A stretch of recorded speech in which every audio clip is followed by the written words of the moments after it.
Air France flight AF 726 from Paris to Ouagadougou had started like any other routine journey. Passengers were relaxed, immersed in books, movies, and idle conversations. Business travelers tapped away on laptops while flight attendants glided down the aisles offering refreshments. The atmosphere inside the cabin was calm, almost serene, a typical afternoon flight across the Mediterranean airspace. But unbeknownst to everyone, sitting quietly in seat 178 by the window, electric, a volatile mix of shock, admiration, and confusion. Shouts mingled with whispers as viewers grappled with what they had just witnessed. Cameras panned frantically, attempting to capture every angle of the unfolding media explosion. Joy Behar, usually the epitome of professionalism, now wore a forced smile that betrayed her discomfort. "Well, that was quite a moment nobody saw coming," she remarked, her tone strained but attempting to maintain composure. "But that's the view, always full of surprises. We'll be back with more shocks. Thank you for watching."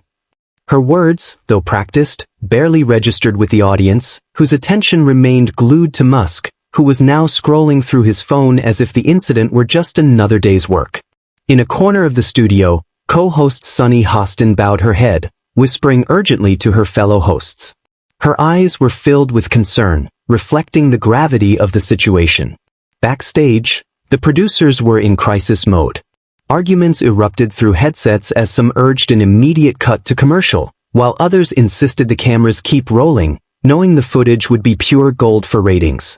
A staff member rushed out, handing Behar a slip of paper, likely instructions from the director, but she glanced at it briefly before brushing it aside, struggling to regain her composure.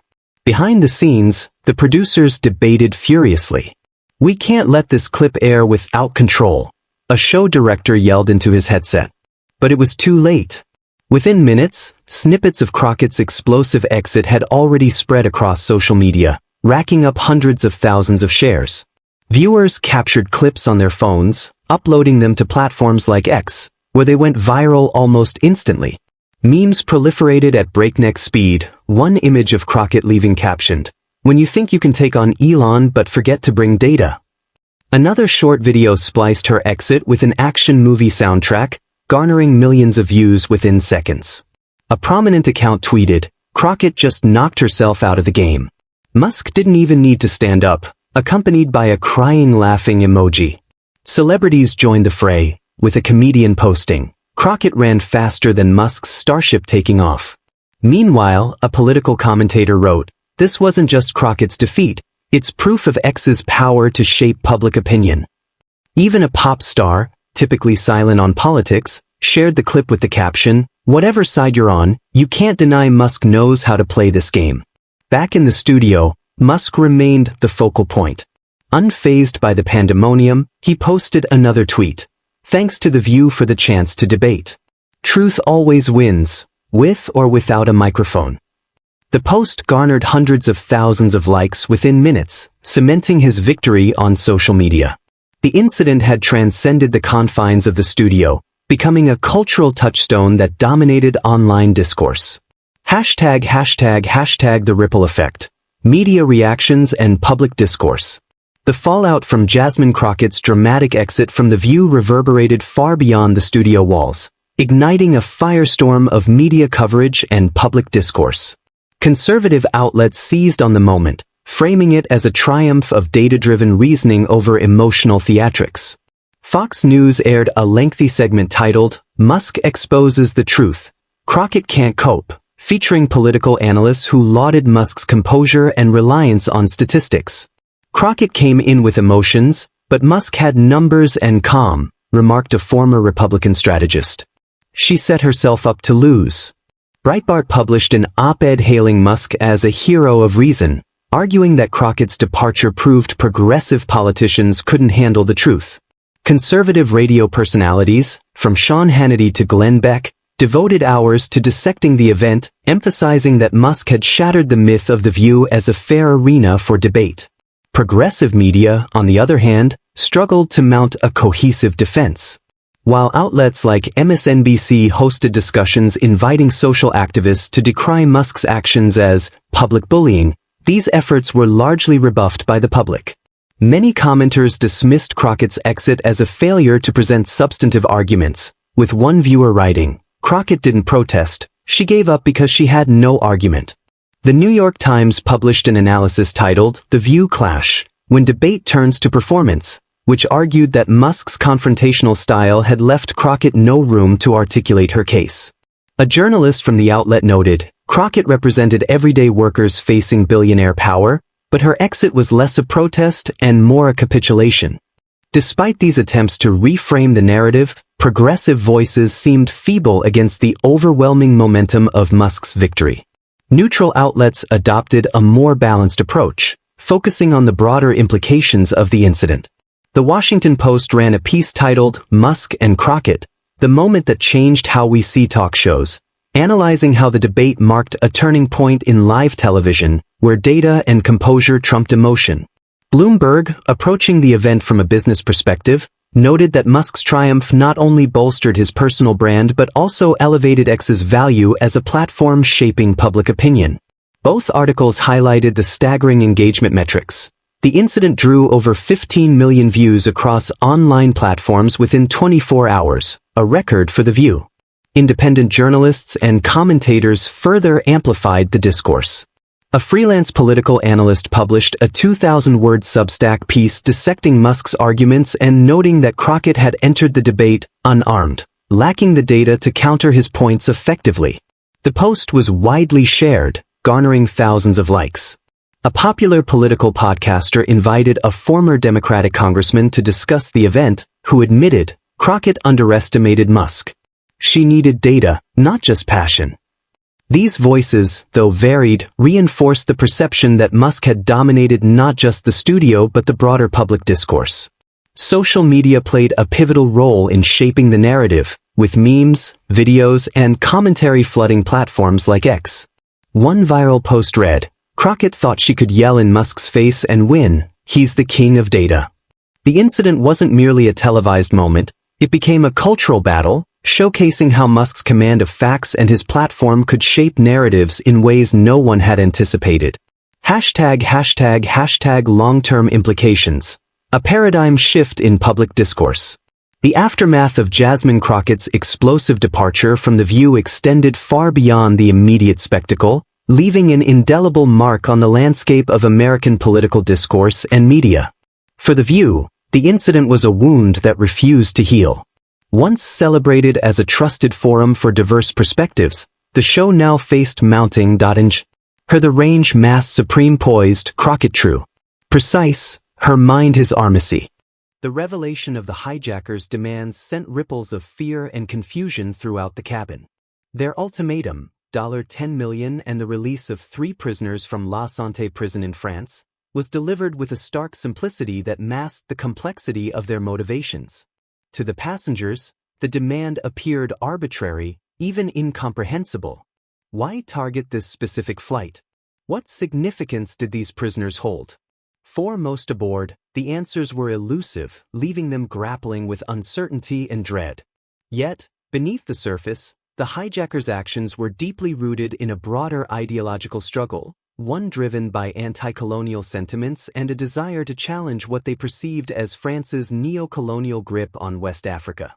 Ibrahim Traoré, however, recognized the names of the prisoners immediately: Malik Alzim, Riyad Hamoudi, and Omar Ben-Ani. These men were not mere criminals in the eyes of their supporters. They had become symbolic figures in the fight against French military presence and economic exploitation in the region.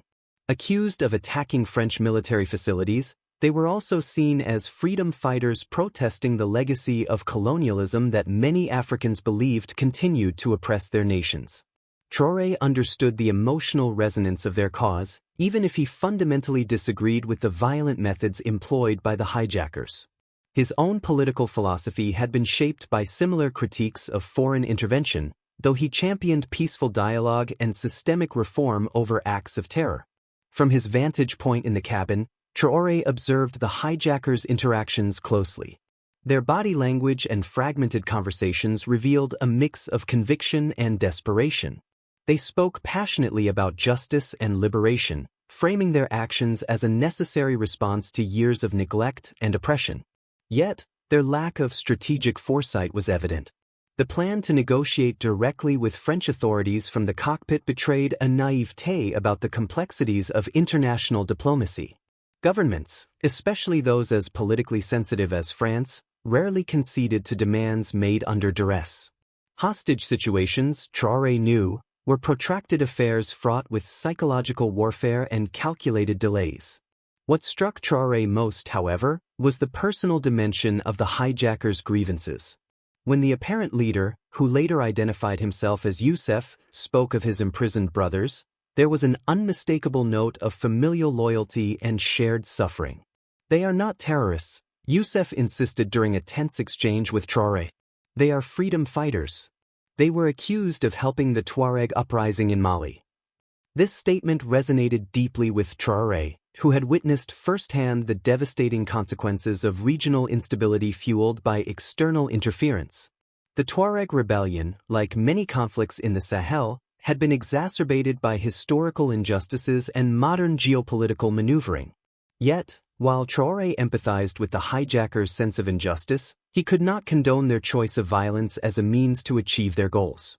The ideological undercurrents of the hijacking extended beyond the immediate demands. For the hijackers, this act was a form of political theater, an attempt to draw global attention to their cause and expose what they saw as the hypocrisy of Western powers. By targeting a flight bound for Burkina Faso, a nation striving to assert its independence from former colonial ties, they sought to highlight the ongoing struggles of African nations against external domination. However, their approach risked alienating potential allies, including leaders like Traoré, who advocated for change through constructive engagement rather than confrontation. As the hours passed, the tension within the cabin grew palpable. Passengers whispered anxiously, piecing together fragments of information gleaned from the hijackers' sporadic announcements. A group of French businessmen debated whether the hijackers' demands were financially motivated or purely ideological. "If it's money they want, why not rob a bank instead of risking everything on a plane?" one of them muttered. Traoré overheard the remark and suppressed a grim smile. To view the hijacking solely through the lens of financial gain was to misunderstand its deeper context entirely. For Traoré, the situation presented a unique ethical dilemma. On one hand, he shared the hijackers' frustration with France's lingering influence in Africa. On the other, he understood that their actions undermined the very principles they claimed to defend. Violence, he believed, only perpetuated cycles of mistrust and retribution, eroding the moral high ground necessary for meaningful reform. As the plane circled aimlessly over Mali, burning fuel while negotiations dragged on, Traoré found himself reflecting on the broader implications of the hijacking. Could this crisis serve as a catalyst for dialogue, bridging the gap between anger and understanding? Or would it deepen the divide, reinforcing stereotypes of African militancy and Western paternalism? In the cockpit, the hijackers' frustration mounted as their demands went unanswered.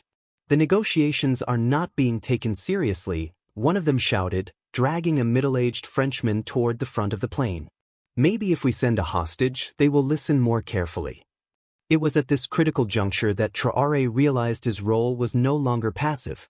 His decision to intervene, to reveal his identity or remain concealed, would shape not only the outcome of the hijacking but also the narrative surrounding it. As he rose from his seat, his mind raced with possibilities. Could he bridge the chasm between ideology and pragmatism, turning a moment of crisis into an opportunity for reconciliation? As the hijackers' frustration escalated, so too did the gravity of Ibrahim Traoré's predicament. The man standing in the aisle, gripping the armrest of seat 178, was no longer simply a passenger caught in a terrifying ordeal. He was the transitional leader of Burkina Faso, a figure whose every action carried profound implications for his country and its people. The hijackers' threat to harm a hostage forced Traoré to confront a harrowing dilemma. Should he step forward and reveal his identity, offering himself as the ultimate bargaining chip, or remain silent and allow events to unfold without exposing his role? Each option bore monumental risks and consequences that weighed heavily on his conscience. Revealing his identity posed an undeniable advantage in the immediate context. As the head of state, Traoré's capture would undoubtedly command significant attention and leverage. His presence could serve as a powerful deterrent against further violence, compelling the hijackers to reconsider their actions. Moreover, sacrificing himself for the greater good aligned with the selfless ethos expected of a leader. However, the repercussions of such a move extended far beyond the confines of the aircraft. If word reached the hijackers, or worse, the public, that Burkina Faso's leader had been taken hostage, it could plunge the nation into chaos. Political adversaries might exploit the situation to destabilize the government, while international actors could seize the opportunity to exert undue influence. The very independence Traoré had fought to preserve could unravel under the strain of a high-profile hostage crisis. On the other hand, remaining silent offered a degree of protection for himself, his government, and the passengers. By blending into the crowd, Traoré could observe the hijackers' behavior, gather critical intelligence, and potentially identify opportunities to de-escalate the situation covertly. Yet, this strategy also carried its own moral burden. As a leader, Traoré had always prided himself on standing alongside his people, sharing their struggles and triumphs. To sit idly by while others faced imminent danger risked undermining the trust and solidarity he had worked tirelessly to build. Furthermore, his military and diplomatic training equipped him with skills uniquely suited to negotiation and conflict resolution. To withhold his expertise in such a dire moment felt like a betrayal of his responsibilities, not only as a leader but as a human being. Traoré's internal debate was further complicated by the realization that the hijackers' demands resonated with issues he had grappled with throughout his career. Their call for justice, albeit misguided in its execution, echoed the frustrations of countless citizens who viewed France's continued influence in Africa as a relic of colonial exploitation. Traoré had dedicated his leadership to challenging these structures, advocating for economic sovereignty and political autonomy. Yet he firmly believed that progress could only be achieved through dialogue, compromise, and nonviolent resistance. The hijackers' reliance on coercion and fear stood in direct opposition to these principles, forcing him to reconcile his empathy for their grievances with his rejection of their methods. The emotional toll of the situation was immense. Traoré's mind oscillated between rational analysis and raw emotion.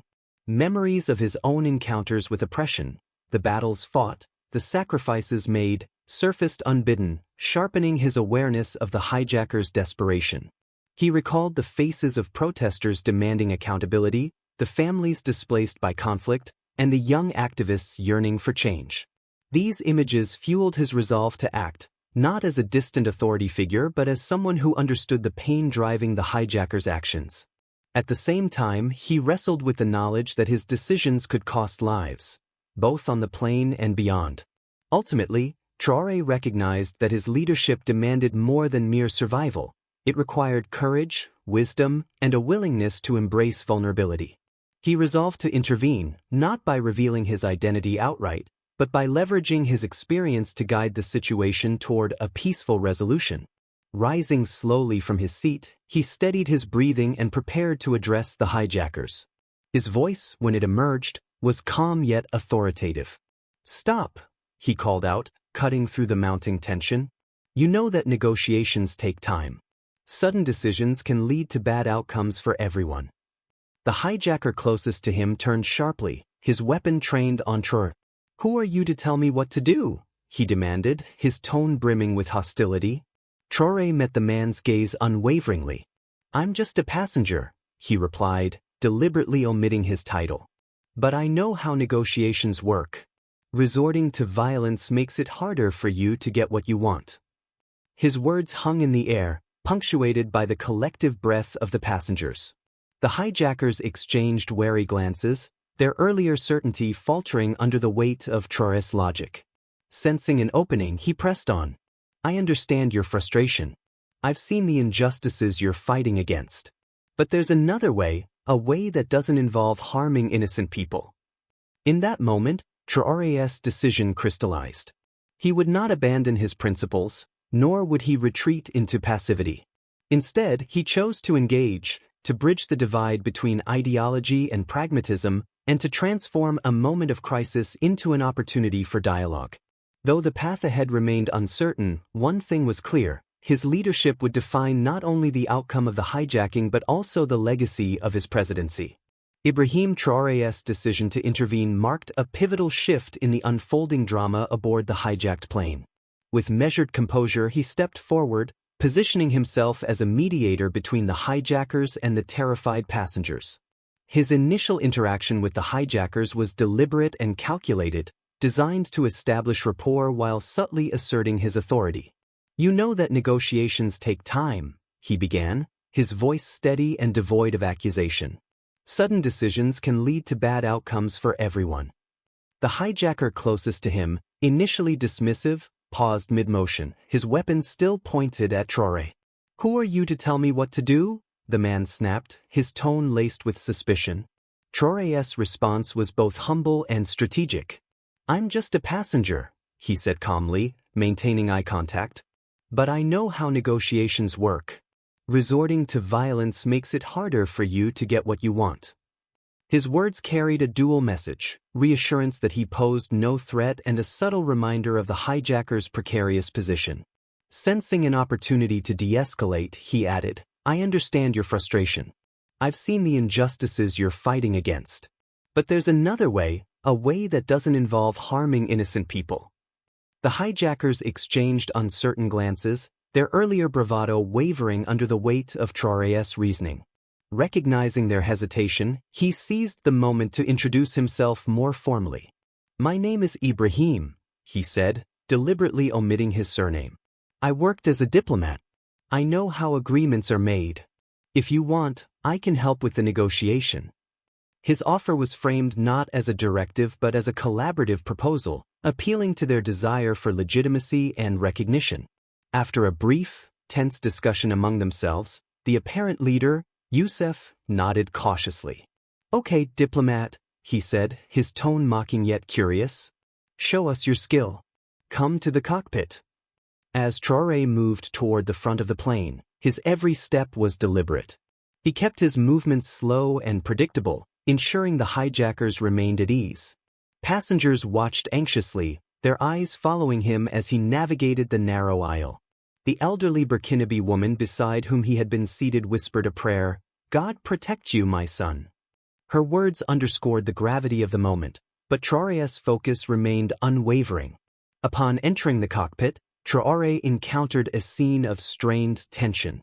The pilot and co-pilot sat rigidly at the controls, their faces etched with fatigue and apprehension. One of the hijackers monitored the radio communication, his finger hovering over the transmit button. The voice on the other end, a French negotiator, sounded skeptical when informed of Traoré's presence. "Who is this?" the negotiator demanded. "A diplomat," Youssef replied tersely. "He's going to help with the negotiation." Traoré addressed the negotiator directly, his tone calm but firm. "Is this a trap? Have you brought a hostage?" the negotiator asked, clearly suspicious. "No," Traoré responded. "I'm just a passenger, and I want this situation to be resolved peacefully. I want everyone to return home safely." His sincerity seemed to disarm some of the negotiator's skepticism, creating a tentative opening for dialogue. Turning his attention back to Youssef and his companions, Traoré began probing their motivations. "What is the goal?" he asked, his voice imbued with genuine curiosity. "The release of 3 prisoners and money," Youssef replied, his earlier defiance giving way to guarded honesty. "Correct," Traoré acknowledged. "And who are these brothers of yours?" Youssef hesitated before answering. "Malik Alzim, Riyad Hamoudi, and Omar Benani," he said finally. "They are not terrorists. They are freedom fighters. They were accused of helping the Tuareg uprising in Mali." Traoré nodded thoughtfully, recognizing the names and their symbolic significance. "I understand," he said, choosing his words carefully. "And what is the purpose of the money?" Youssef's response revealed the depth of his ideological convictions. "For more struggle," he declared, "until France's presence in Africa ends." This exchange provided Traoré with crucial insights into the hijacker's mindset. They were not calculating criminals but ideologically driven individuals who saw themselves as agents of justice. Their demands, while extreme, stemmed from a genuine belief in their cause. Armed with this understanding, Traoré crafted a strategy aimed at redirecting their energy toward constructive channels. "May I know your names?" he asked, shifting the conversation to a more personal level. "I am Youssef," the leader replied. "These are my brothers, Hakim, Jamal, and Ahmed."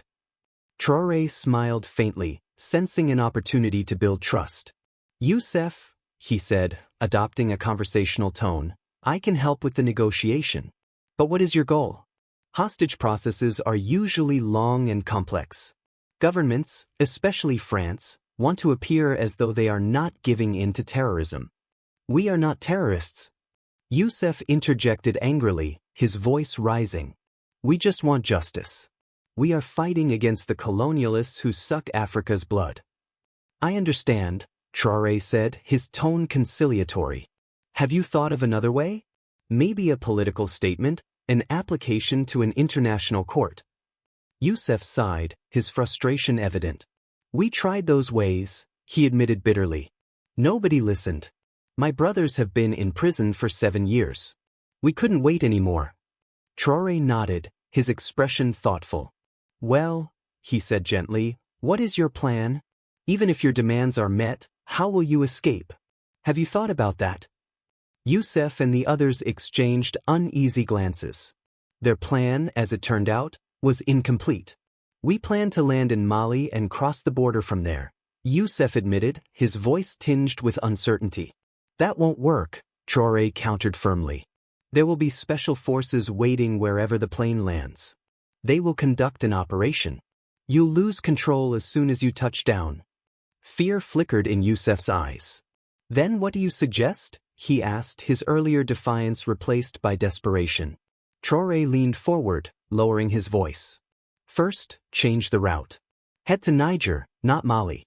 French influence is weaker there. Second, regarding the hostages, you said you would release children and the elderly.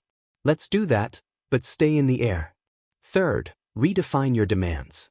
Better conditions for the prisoners, a fair trial, international observers, these might be possible."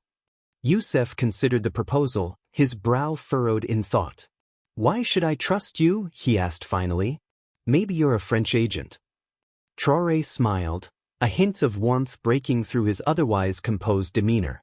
"I am African just like you. And believe me, I share your thoughts about France's role in Africa. I just have different methods." His logical suggestions, coupled with his empathetic approach, seemed to resonate with Youssef. After a brief consultation with his companions, the leader nodded. "We accept your plan," he said. "We will head to Niger. We will stay in the air, and we will release the children." "How?" Traoré asked, pressing for specifics. "What do you mean how?" Youssef replied, confusion evident in his voice. "How will you release the children in the air?" Traoré clarified. "Will you throw them out with parachutes?" The absurdity of the question brought a moment of levity to the tense atmosphere. Youssef's expression shifted from bewilderment to realization. "Maybe we can build trust in another way," Traoré suggested. "For example, you can shoot a video showing that the children and the elderly on the plane are in good condition and send it." Youssef found the idea both practical and compelling. "That's a good suggestion," he conceded. "We'll do that." With each passing moment, Traoré's influence over the hijackers grew stronger. His ability to connect with them on both a personal and ideological level had begun to dismantle their initial resistance. As the plane altered its course toward Niger, Traoré knew the hardest part of the negotiation lay ahead. But for now, he had succeeded in transforming a volatile situation into a fragile but hopeful dialogue. As the plane veered toward Niger, Ibrahim Traoré recognized the importance of maintaining momentum in the delicate process of negotiation. The hijackers, still wary but increasingly receptive to his guidance, needed tangible evidence of goodwill to sustain their cooperation. The video concept, proposed by Traoré as a means of building trust, was more than a tactical maneuver. It was a symbolic gesture aimed at humanizing the hostages and demonstrating the hijackers' commitment to their safety.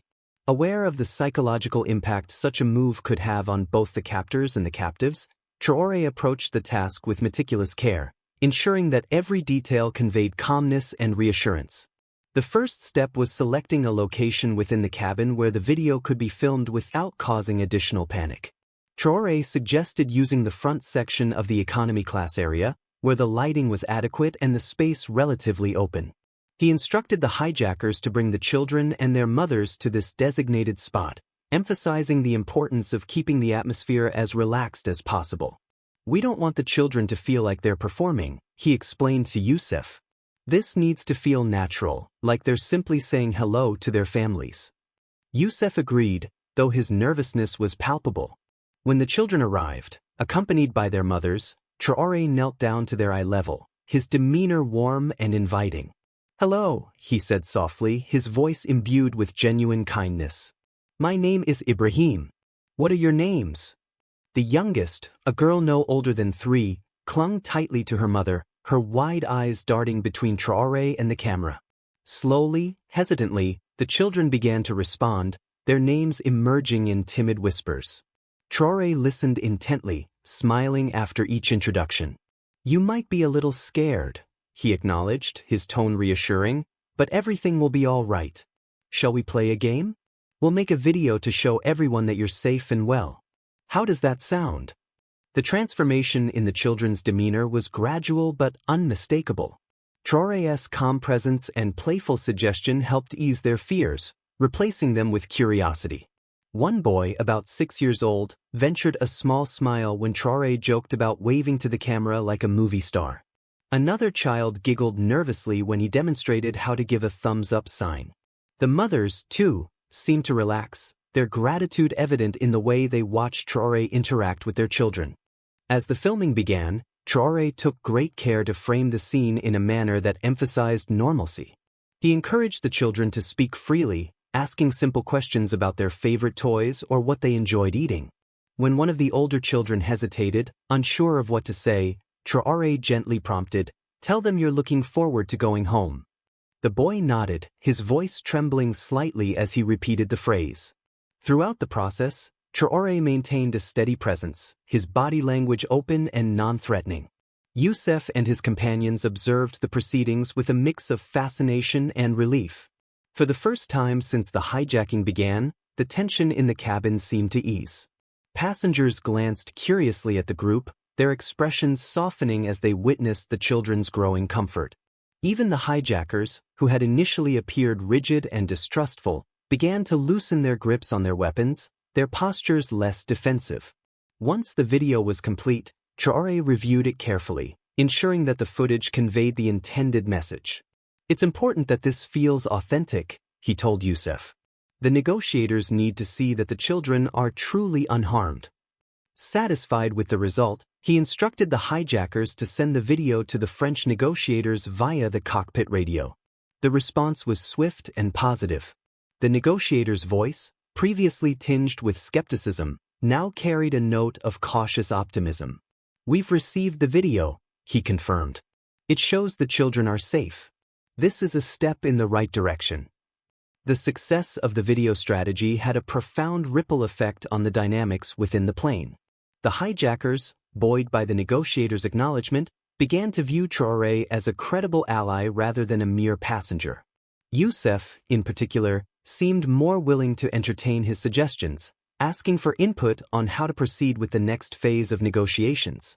For the passengers, the sight of the children laughing and interacting with Traoré served as a powerful reminder of humanity amid chaos. The elderly Burkinabe woman seated near Traoré clasped her hands together in silent prayer, mouthing the words, "Thank you." Yet, the video was not merely a tool for negotiation, it was also a testament to Traoré's leadership philosophy. By prioritizing the well-being of the most vulnerable passengers, he demonstrated the values of empathy, patience, and inclusivity that defined his approach to governance. The children, unwitting participants in a high-stakes drama, were treated not as pawns but as individuals deserving of dignity and care. In doing so, Traoré reinforced the idea that leadership is not about wielding power but about fostering connection and trust, even in the most trying circumstances. As the plane continued its circuitous path over Niger, the video became a turning point in the hijacking saga. It signaled a shift from confrontation to collaboration, laying the groundwork for the eventual resolution of the crisis. For Ibrahim Traoré, it was a reaffirmation of his belief in the transformative power of dialogue and compassion. As the plane circled endlessly over Niger, its fuel reserves dwindling with each passing hour, the reality of the situation became increasingly dire. The hijackers, despite their earlier acceptance of Traoré's strategic suggestions, were beginning to feel the pressure of their untenable position. Their initial bravado had given way to visible signs of fatigue and doubt, their movements slower and less assured. Youssef, in particular, seemed torn between clinging to his original demands and embracing the alternative path Traoré had proposed. The prospect of landing in Bamako, as initially negotiated, loomed large, but Traoré knew it represented a dead end. Special forces would be lying in wait, ready to execute a high-risk operation that could endanger the lives of everyone aboard. Recognizing the urgency of the moment, Traoré approached Youssef with renewed determination. "You need to think carefully about your next move," he said, his voice low but insistent. "Landing in Bamako means losing control. There's no scenario where that ends well for you or your friends." Youssef's eyes darted nervously, betraying his internal struggle. "What do you suggest?" he asked, his voice tinged with desperation. Traoré leaned closer, his tone measured but emphatic. "Instead of Bamako, land in Ouagadougou. In Burkina Faso, you can continue negotiations on neutral ground. France's influence has diminished there, and you'll have a better chance of achieving your goals without resorting to violence." Youssef's face clouded with suspicion. "Burkina Faso? Isn't it still under France's thumb?" he countered, his skepticism evident. Traoré allowed himself a faint smile, his confidence unwavering. "Not anymore," he replied. "Burkina Faso is charting its own course. We're working to reduce foreign interference, and my government is committed to resolving this situation peacefully. Trust me, you'll have a fair hearing there." The suggestion hung in the air, heavy with possibility. Youssef conferred briefly with his companions, their voices hushed but animated. Finally, he turned back to Traoré, nodding reluctantly. "We'll consider it," he said, though his tone suggested he was already leaning toward agreement. With the decision to alter their destination came the pressing issue of fuel. The plane's tanks were nearly depleted, and without refueling, a safe landing would be impossible. Traoré urged the hijackers to prioritize securing fuel as a demonstration of their commitment to resolving the crisis without further escalation. "If you cooperate on this, it will show the negotiators, and the world, that you're serious about finding a peaceful solution," he explained. Youssef, though hesitant, relayed the request to the cockpit, where the pilot communicated with the French negotiator. After a tense exchange, the negotiator agreed to arrange for fuel at Ouagadougou Airport, contingent upon the hijackers' assurance that they would release more hostages upon landing. As the plane descended toward Burkina Faso, Traoré focused on preparing both the hijackers and the passengers for the final phase of the ordeal. He advised Youssef to maintain a show of goodwill by distributing water and snacks to the cabin, a gesture that would help alleviate the mounting tension. "Comfort the passengers," he urged. "Scared children and panicked mothers only make the situation worse. Show them that you're in control but not cruel." Youssef hesitated, his pride warring with his pragmatism, but ultimately relented. Two hijackers moved through the aisles, handing out supplies and speaking in low, reassuring tones.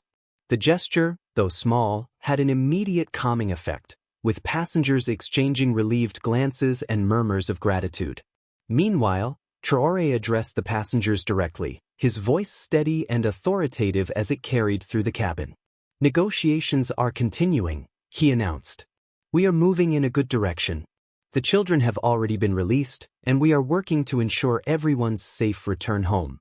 His words, though carefully chosen to avoid revealing too much, instilled a sense of cautious optimism. The elderly Burkinabe woman beside him clasped his hand briefly, her eyes glistening with unshed tears. "Thank you, my son," she whispered. "May God protect you." As the plane touched down at Ouagadougou Airport, the tension reached its peak. Special forces were visible on the tarmac, their presence a stark reminder of the fine line between resolution and catastrophe. Yet, Traoré remained resolute. Addressing Youssef one final time, he said, "Now is the moment to surrender peacefully. You'll be surrounded by forces, but if you drop your weapons and release the hostages, I guarantee your safety. You'll receive a fair trial in Burkina Faso." Youssef's hand twitched toward his weapon, his indecision palpable. For a fleeting moment, it seemed as though the fragile truce might collapse. But then, after a long pause, he slowly lowered his gun. "What do you want us to do?" he asked, his voice barely audible. "Drop your weapons, release the hostages, and exit the plane peacefully with me," Traoré instructed. "I promise you won't be harmed." Youssef exchanged a final glance with his companions, then nodded. Reluctantly, they complied, their movements deliberate but resigned. The passengers, sensing the crisis was nearing its end, erupted into spontaneous applause as they disembarked. Mothers embraced their children, strangers hugged in relief, and tears flowed freely. Traoré led the way, flanked by Youssef and his companions, his presence a beacon of stability amidst the chaos. As he emerged onto the tarmac, the assembled Special Forces officers stared in stunned disbelief. "Sir, you were on the plane?" one officer exclaimed, his voice tinged with awe. "Yes," Traoré replied calmly. "And I've guaranteed these men's safety. They're surrendering peacefully." With the immediate danger averted, Traoré turned his attention to the aftermath. The world would soon learn of the hijacking and the extraordinary role he had played in its resolution. But for now, as the sun dipped below the horizon, casting a golden glow over Ouagadougou, he allowed himself a moment of quiet reflection. The crisis had tested his leadership, his principles, and his humanity, but it had also reaffirmed his belief in the power of dialogue, empathy, and courage. As the final phase of the hijacking unfolded, the moment of truth arrived with a weight that reverberated through the cabin. Standing on the tarmac of Ouagadougou Airport, surrounded by the subdued hijackers,